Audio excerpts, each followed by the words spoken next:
Olá, caros ouvintes, caras ouvintes. Estamos aqui novamente para mais um episódio do Byte Furado. Hoje, o nosso episódio Ciência e Tecnologia, o episódio número 62. Yeah, Mr. White! Yes, science!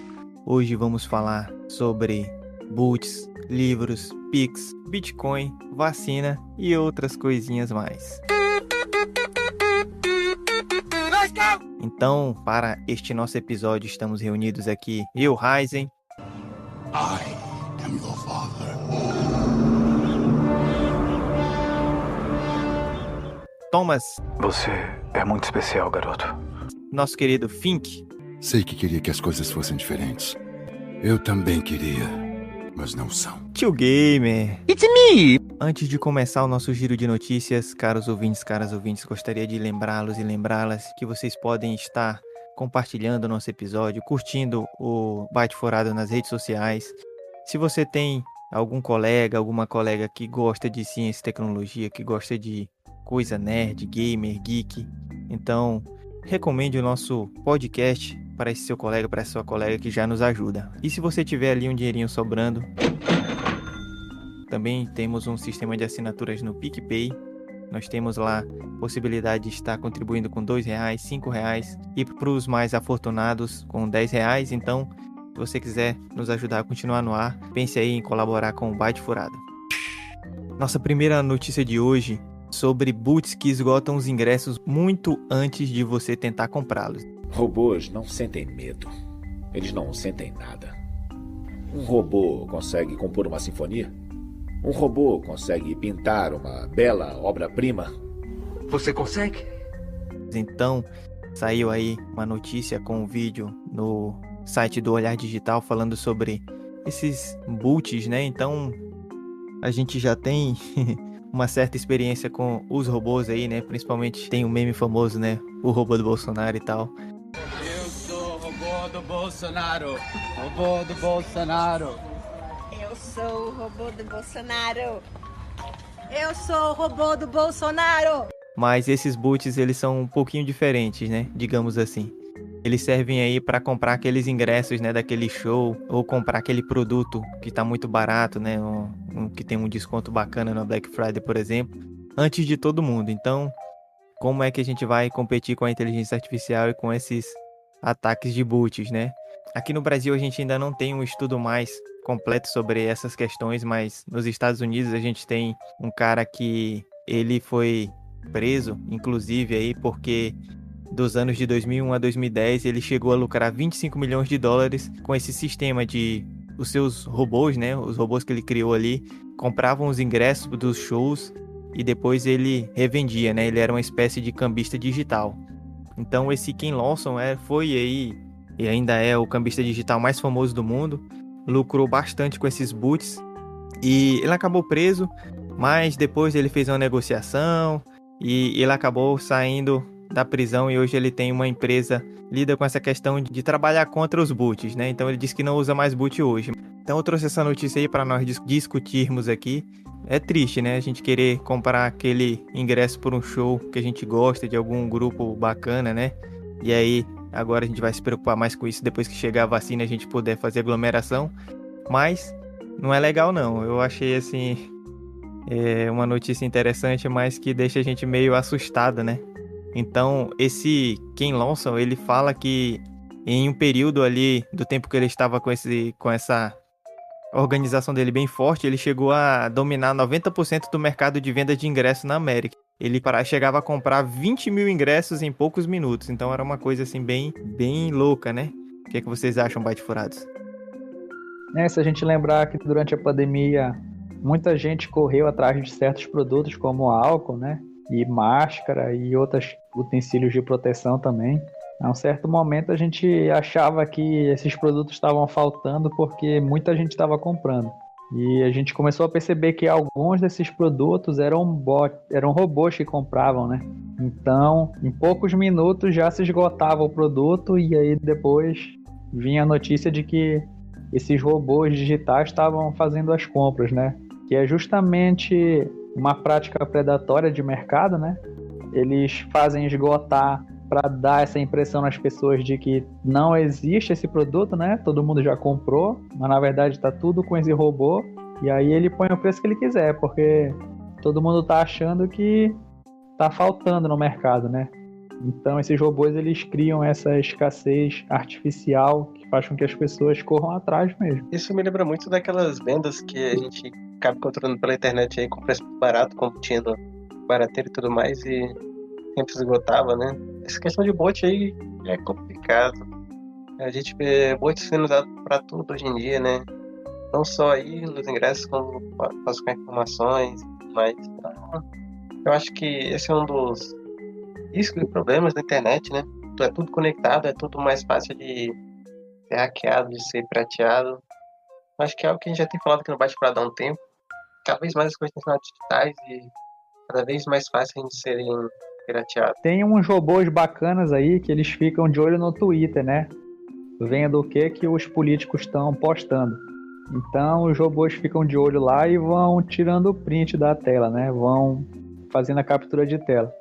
Então mesmo que o político depois se arrependa e apague o que foi que ele disse lá no Twitter, o robô tem guardado a imagem, né? De tudo que o político falou. Tem um bot muito legal que a gente usa aqui no Bate-Furado, chamado Craig. Recomendem ele, pra ver se ele melhora. Vai piorar com mais gente usando. Mas o Craig é legal. O Craig é gente fina, o Craig é bacana. Tá ouvindo, Craig? Você é muito bom, Craig. Mas falando sobre essa questão que o Tio Gamer acabou de dizer aí, um dia eu tuitei um negócio e coloquei uma hashtag. Um bot automaticamente retweetou o que eu tuitei. Aí eu entrei nesse bot lá, acho que era sobre a questão ambiental. Não lembro bem agora. Tava lá no perfil dele que ele era um robô e que ele retweetava tudo que usava aquela hashtag. Então era uma coisa automática ali, um serviço de programação. E toda pessoa que tweetar com aquela hashtag, com aquela temática ali, automaticamente ele vai retweetar. Então, muito louco isso, né? Fora esses outros bots que realmente eles são serviços aí de algumas empresas, né? Que quando alguma pessoa compra isso e põe determinadas coisas lá, ele retweeta doidado por várias contas fakes, né? Inclusive, do começo da pandemia de coronavírus, tinha uma história que meio mundo de gente estava retweetando e era a mesma história, né? A história de que um primo de um amigo estava trocando um pneu e o pneu explodiu, ele morreu, e aí no atestado de óbito dele tinha dado coronavírus, tinha morrido de Covid. E essa história era interessante, né? Porque era tipo assim, 1 milhão de contas tweetando a mesma história, né? Todos tinham um primo de um amigo morrendo de pneu estourado, tinha dado Covid. Então, para ver como é que são, como é que funcionam esses bots, né? Essas coisas aí, esses robôs. Tempo do Bolsonaro também, das eleições, algumas pessoas falavam alguma coisa que não tinha nada a ver com o Bolsonaro, só que era algo parecido, tipo bolsa, os robôs iam lá e respondiam merda lá na postagem, ficava xingando a pessoa que postou. O mais engraçado foi quando, eu acho que foi a revista Época, alguma coisa retweetou, que era uma receita de bolovo, e aí os robôs pegaram esse bolovo, entenderam que era Bolsonaro e já responderam lá, xingando a revista. E não tinha nada a ver com o Bolsonaro. Então, caros ouvintes, a nossa segunda notícia de hoje é sobre os 20 livros mais vendidos aí em 2020 na Amazon Brasil.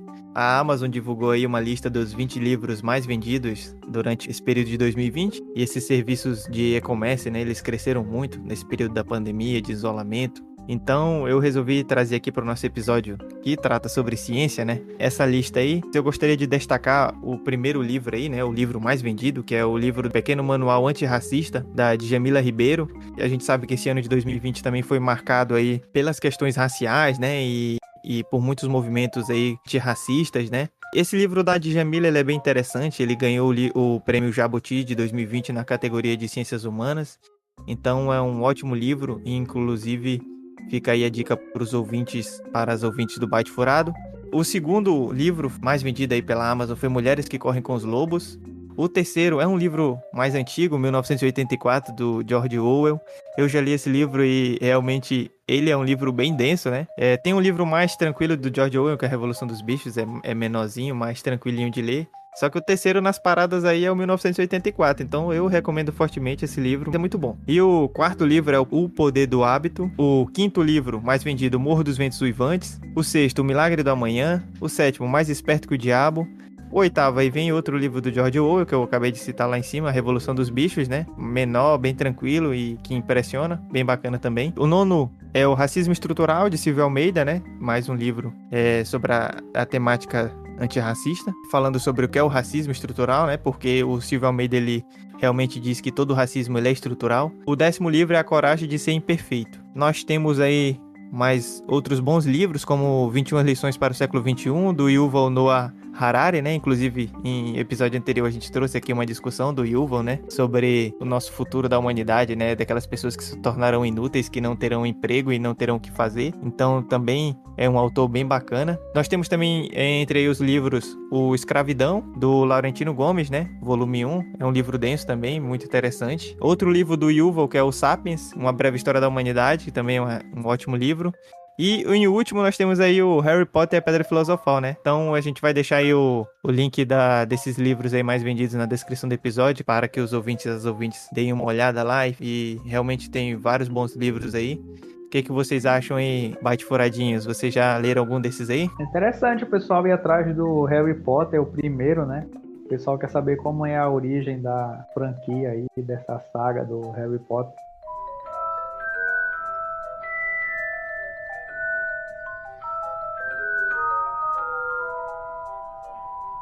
E o Sapiens, ele é muito indicado pelo Átila, né? Quando ele fala lá do Nerdologia, ele sempre fala desse livro aí, Sapiens. Bem, também achei interessante aí o Harry Potter estar aí nessa lista, né? Fiquei pensando, eles não gostaram da série, por que não compraram o segundo?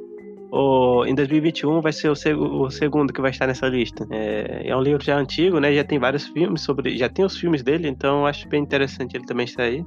E George Orwell é realmente, para mim, um autor extraordinário. E eu realmente recomendo A Revolução dos Bichos. O 1984 eu não terminei, então não vou recomendar ele por enquanto, né? Agora, A Revolução dos Bichos, pra mim, foi um livro muito bom e muito interessante. E ele conta essa história ali um pouco da Revolução, né? Como foi um pouco da Revolução Russa, como foi um pouco dos erros, né? E ele consegue tornar essa história sobre essa revolução de maneira bem interessante pra gente, né? Não, como foi realmente, a gente acaba talvez não chamando tanta atenção, né? Ou outras pessoas, né? Por exemplo, pro Ryzen, que gosta mais de ler livros sobre direito e já tem uma leitura já mais diferenciada, para ele ler sobre a Revolução seria algo, acho que até de boas, né? Agora, para uma pessoa que tá no ensino médio e ainda tá aprendendo essas leituras, tá começando a vir dessas histórias mais fantasiosas, tipo Harry Potter, acho que é um livro muito bom para introduzir essa contextualização diferente, né? Tem que ter dragão e cavalo. Se não tiver os dois... Harry Potter. Não tem a fundação, né? Vai ter uma série, lançamento de uma série aí, e não tem um livro nos top 10 aí. Eu fico imaginando que Duna vai chamar bastante atenção quando sair o filme, né? Verdade. Então ano que vem a gente pode esperar Duna aí, né? Também. As previsões do Bate Furado sempre acertam. Mais uma previsão aí. Então, caros ouvintes, essas são minhas duas notícias de hoje. Agora eu passo aí a vez para nosso querido Thomas Edison trazer mais informações aí para o nosso episódio. Pois bem, continuando aqui nosso giro de notícias, a próxima notícia que eu trago, vamos falar de coisa boa, vamos falar de dinheiro. O Banco Central libera pagamento da guia do ex-social pelo Pix. O Banco Central anunciou que a partir de agora os empregadores domésticos de todos os países podem pagar a guia de documento de arrecadação simples doméstica, né, o DAI, também conhecida como guia de ex-social, usando o Pix, sistema de pagamento instantâneo lançado recentemente. A novidade no pagamento pode ser feita usando um QR Code e foi lançada para beneficiar os empregados e diminuir as burocracias, além de permitir que as obrigações tributárias sejam facilmente cumpridas. Com a ajuda da Receita Federal, a subsecretária de Inspeção de Trabalho do Ministério de Economia, da Divisão de Soluções e Arrecadação de Serviços Federal de Processamento de Dados, a SEMPRO, o Sistema Escrituração Digital das Obrigações Fiscais Previdenciárias Trabalhistas, o E-Social, ganhou a facilidade do pagamento instantâneo. Segundo a implementação por João Ferreira Machado, né, que é o coordenador geral, ele coloca que entregamos o layout simplificado do e-social, disponibilizando o e-social download, criamos um aplicativo para o empregador doméstico, entre várias outras novidades. E por fim concluímos o ano realizado mais 2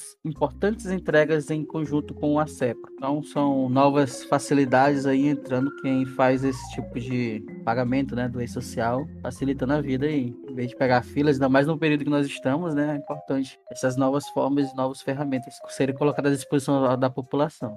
Tudo que vem para facilitar é bom, né? Bacana que o Banco Central tá fazendo essa liberação aí. Eu acho que o Pix, ele realmente é uma ferramenta bem útil, né? Rápida. Eu vejo que ainda uma grande parte da população não sabe usar essas ferramentas, ou tem receio, né? E ainda hoje eu vejo assim, nas filas de bancos, ou lá na loteria, né? Nas casas lotéricas, muita gente na fila unicamente para pagar contas, né? Coisas hoje que a gente faz ali pelo aplicativo de celular, de forma bem simplificada, ou pelo computador também, né? Assim, né? A gente ainda precisa melhorar essa cultura aí de pagar a conta, ter que ir pra fila. Ainda mais no momento que a gente ainda tá com pandemia, né? Não tem muita lógica a gente ter todas essas filas aí para serviços que a gente resolveria mais facilmente sem sair de casa, né? Só tendo uma internet ali no celular. É claro que a gente ainda tem uma parte da população que tem uma internet ruim ou nem tem internet, né?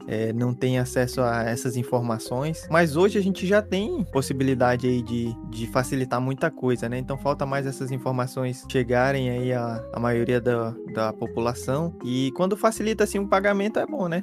É bom porque o Pix aí é gratuito, né? Para o usuário.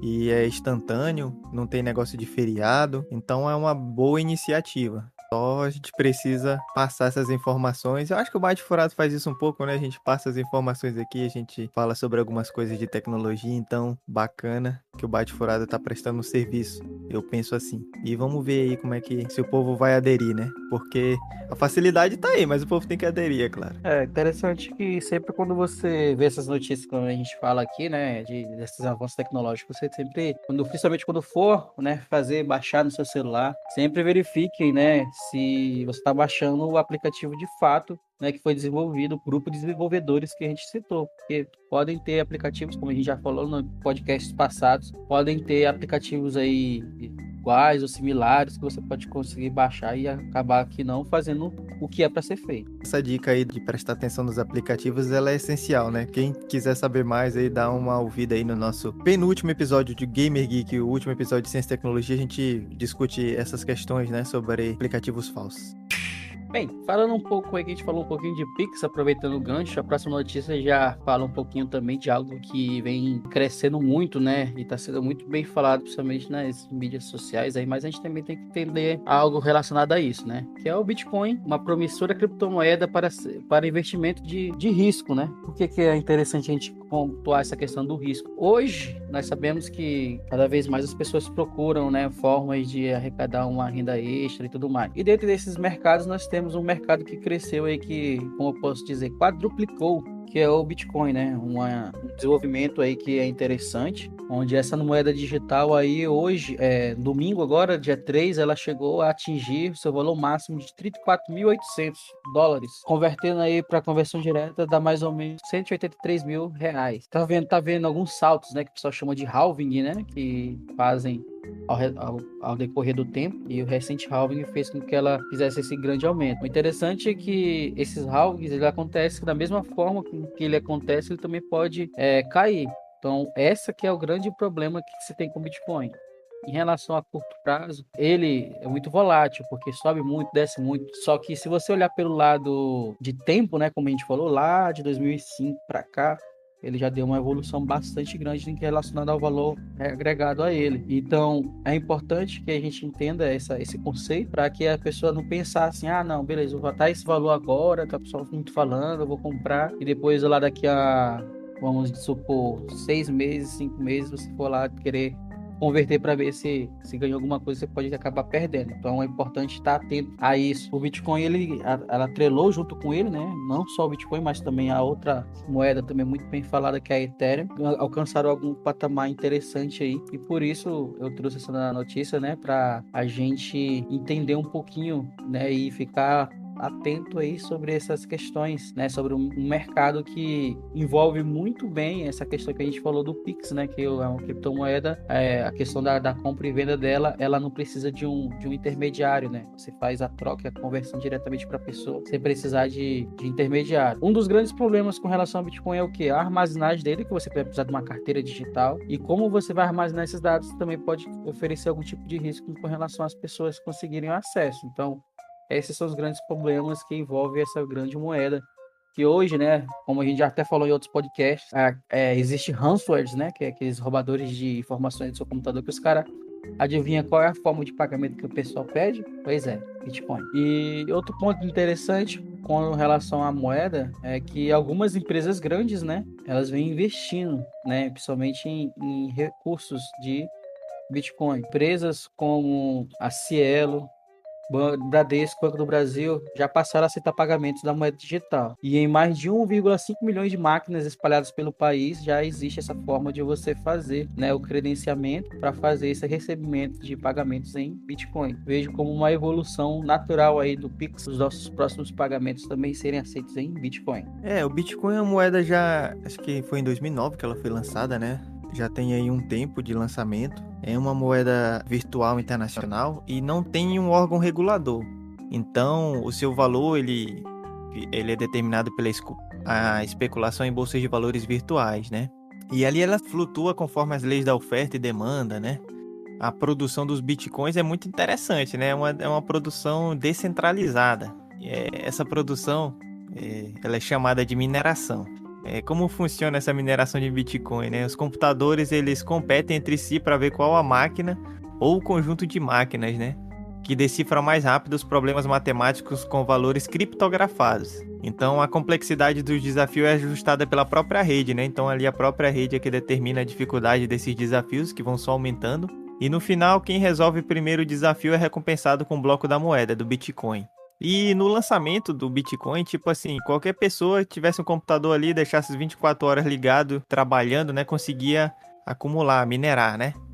Hoje em dia não, são máquinas muito complexas, muito grandes, o pessoal são empresas, grandes empresas, né, gastam bastante dinheiro para fazer essa mineração com máquinas bem potentes mesmo, né? Mas é bem interessante essa ideia da mineração, né? Inclusive, uma das dicas que eu vou trazer hoje é um vídeo aí do Olhar Digital que fala como se prevenir para que os nossos computadores não fiquem minerando Bitcoin sem a nossa permissão e gerando lucro para outras pessoas, né? Porque vai ser difícil um hacker ter tanta grana para fazer uma mineração de Bitcoin valer a pena. E aí eles acabam usando essas artimanhas, né? Fazer com que vários outros computadores que eles fazem invasão fiquem minerando em segundo plano. Então, uma das minhas dicas vai ser sobre isso, mas eu falo mais adiante. Bem lembrado pelo nosso querido Dark Rising, é justamente isso, né? O Bitcoin se dá pela essa facilidade que ele se tem, né? Onde são blocos criptografados que são minerados, por assim dizer, né? São trabalhados pela rede. No caso, eles usam um processamento do computador ligado na rede ou de algum dispositivo ligado na rede para fazer esse processamento de dados, né? E um bloco grande desse de processamento de dados gera essa informação que é o Bitcoin, que é armazenado aí na sua carteira digital, e isso que faz gerar o valor dele. É algo que vem crescendo muito. Se você olhar aí de 2017 mais ou menos até 2021, ela deu um salto estrondoso. Ela estava estagnada antes de 2017, né? Os valores aí, você ganhava Bitcoin quando você brincava em alguns joguinhos aí e ninguém te dava nem muito valor. E hoje em dia ele praticamente quadruplicou aí seu valor. Então é algo com essa questão do Pix e da entrada do Pix, de entrada de facilidade de compra e venda que a gente está vendo. É algo com uma tendência que realmente chegou para ficar e que a gente também precisa estar de olho nos nossos dispositivos, se caso, né, as pessoas queiram usá-lo para fazer essa mineração. Então é importante essa recomendação do Dark Rising colocar no final.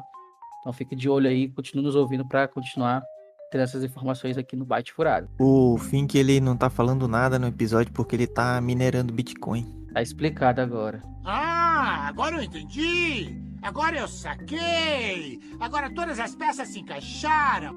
Então, a outra notícia que eu trago, falando um pouco aí do que saiu agora, é que as clínicas privadas do Brasil negociam compras de doses da vacina Covaxin, né, em busca de reforçar o combate ao coronavírus. A Associação Brasileira de Clínicas e Vacinas, ABCVAC, informou que está negociando com o laboratório indiano Bharat Biotech para garantir a aquisição de 5 milhões de doses da vacina Covaxin. De acordo com o presidente, Geraldo Barbosa, foi assinado um memorando de intenção entre a instituição e o laboratório, no qual foi demonstrado interesse de compra das vacinas. Com isso, os representantes da associação viajam na segunda-feira, dia 4, foi feita essa notícia, para a Índia no intuito de conhecer a capacitação e a produção do laboratório. Estima em 30 milhões de doses do imunizante e seguir com as tratativas de compra. O processo das aquisições da vacina Covaxin avança e a expectativa é que as doses estejam disponíveis no mercado brasileiro até março de 2021. Mas para que isso aconteça, a indiana precisará concretizar o processo de submissão contínua da sua vacina na Agência Nacional de Vigilância Sanitária, Anvisa, etapa necessária para o registro do imunizante no Brasil. Essa vacina, Covaxin, é uma vacina desenvolvida lá pela Índia, né? Apesar de notificar o contato inicial do laboratório Bharat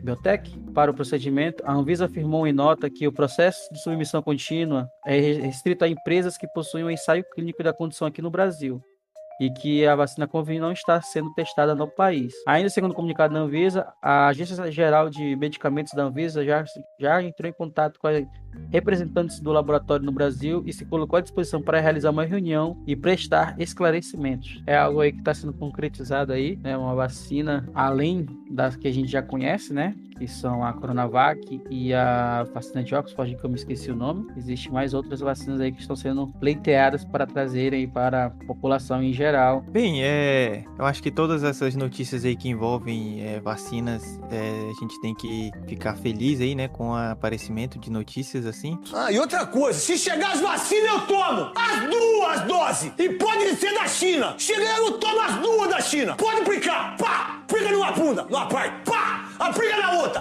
pá, vacina eu tomo. Acontece que essas vacinas da Índia, elas estão ainda meio complicadas para chegarem ao Brasil. Essa vacina essa Covaxin, né, Covaxin aí, ela foi lançada assim de forma um pouco, aprovada de uma forma um pouco rápida lá na Índia, então tem alguma celeuma ainda sobre isso. O problema que eu vejo maior, que saiu recentemente, é que o governo brasileiro tá querendo trazer vacinas lá da Índia e o governo indiano, eles proibiram a saída de vacinas até a população deles, que é grande pra caramba, né, ter pelo menos o público de risco, né, vacinado. Então, eu acho que talvez com essa Covaxin também aconteça algo parecido aí, mas vamos ficar de olho aí. Uma coisa importante é dizer que a gente saiba que quando for aprovado aqui no Brasil, pela Anvisa, né, que realmente a gente vai ter vacinas de qualidade que foram realmente bem testadas, né?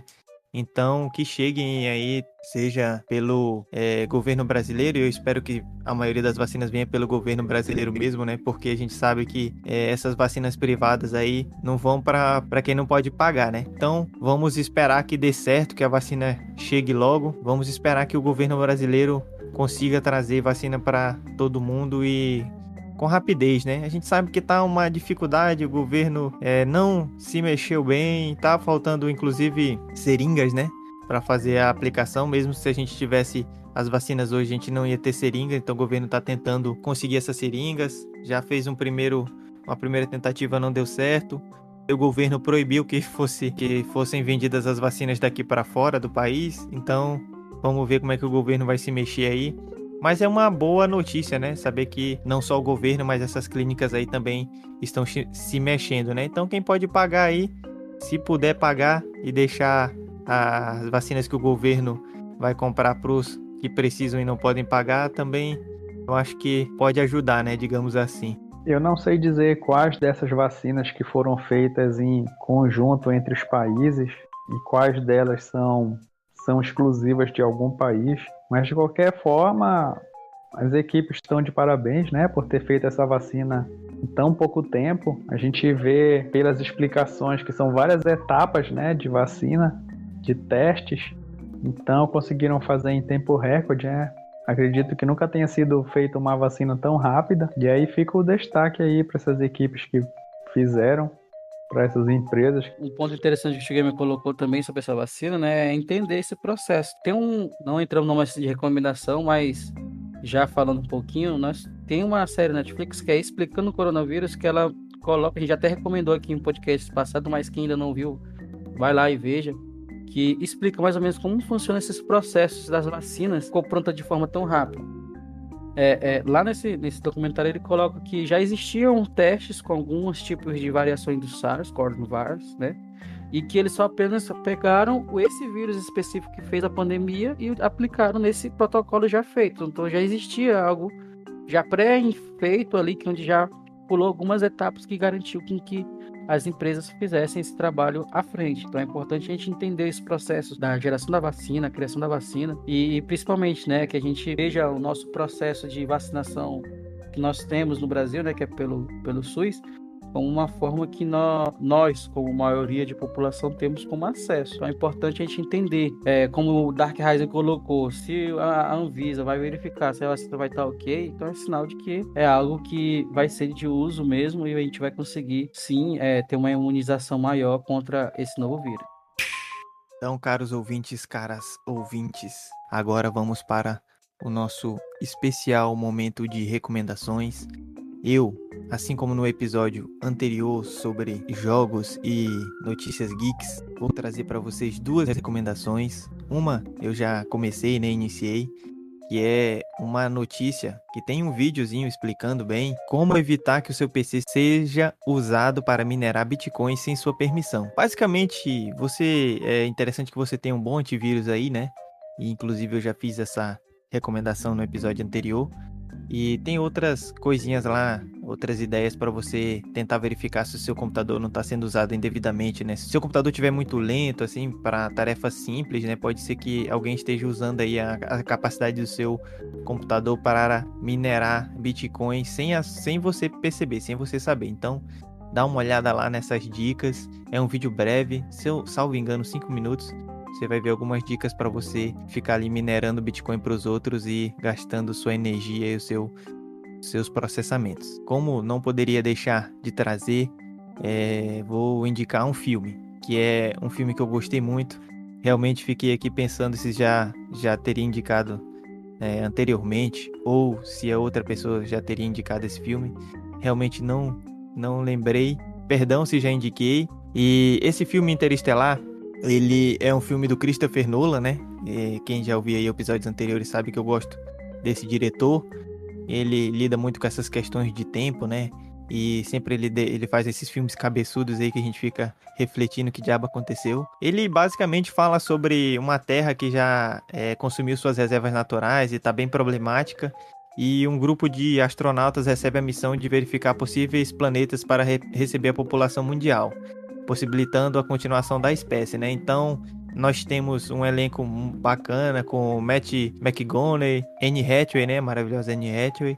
Então, temos o filme, tem um elenco bacana mesmo. Eu acho que vale a pena assistir. Fala sobre questão de tempo, né? Fala sobre a Terra. Tem muitas questões ali bacanas. É um filme um pouco longo, né? 2 horas e 50 minutos ali, 2 horas e 49 minutos. Mas é bom. Eu recomendo.